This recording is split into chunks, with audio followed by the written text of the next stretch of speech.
شارۆچکەی کوڵەجۆی سەربەقەزای کفریە کە شارۆچکەیەکی سنووری ژێر دەسەڵاتی هەرێمی کوردستانە.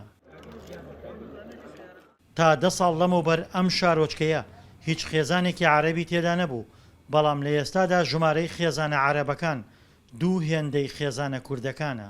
بەرە وەڵڵا بەس خۆی خەتای کوڵۆجۆیە خۆی کوڵۆجۆ 650 ماڵی بۆ کریا شەڕ بێ قورئانیانە خۆ کەشی جێهێشت کەشی جێهێشت ڕۆی لەساکە حوشەوە 40 وەرەقە 35 وەرەقە و 50 وەرەقە ئەیفرۆشن ئەیفرۆشن و عەرەبەکان. بەپێی ئامارێکی فەرمی لایەنە حکوومیەکان لە ئێستادا شارۆچکەی کوڵەجۆ 438 خێزانی تێدا نیشتەجێیە، لەو ژمارەیە تەنها 168 خێزانیان کوردن، لە کاتێکدا ژمارەی خێزانە عەرەبەکان بۆ 270 خێزان هەڵکشاوە.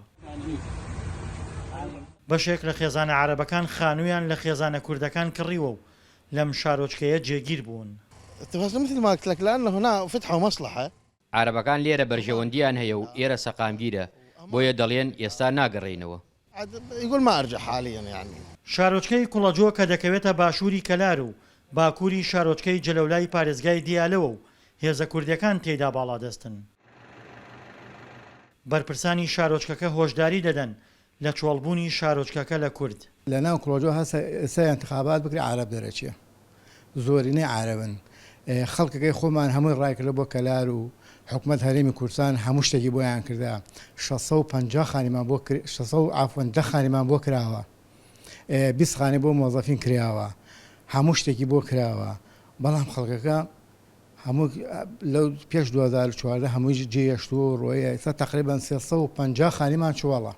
بەرپرسانی شارۆچکەی کوڵەجۆ ئاماژە بەوە دەکەن لە کاتی شەڕی داعشدا شارۆچکەکە نزیکەی 1000 خێزانی عەرەبی بۆ هاتووە، بەڵام زۆرینەیان گەڕاونەتەوە زێدی خۆیان و بەشێکیان جێگیر بوون. هۆکاری سەرەکی بوو بۆ زیادبوونی عەرەب لە سنووری کۆکس بە تایبەتی لە مەرکەزی ناحەکەش لە 2014 هاتنی داعش بوو.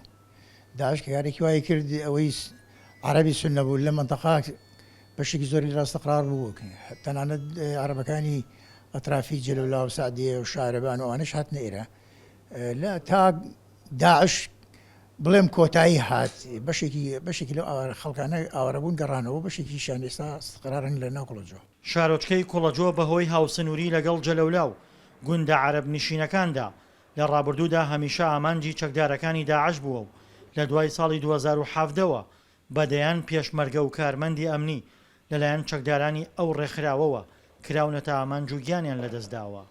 دڵشاد ئەنوەر، دەنگی ئەمریکا، کوڵەجۆ.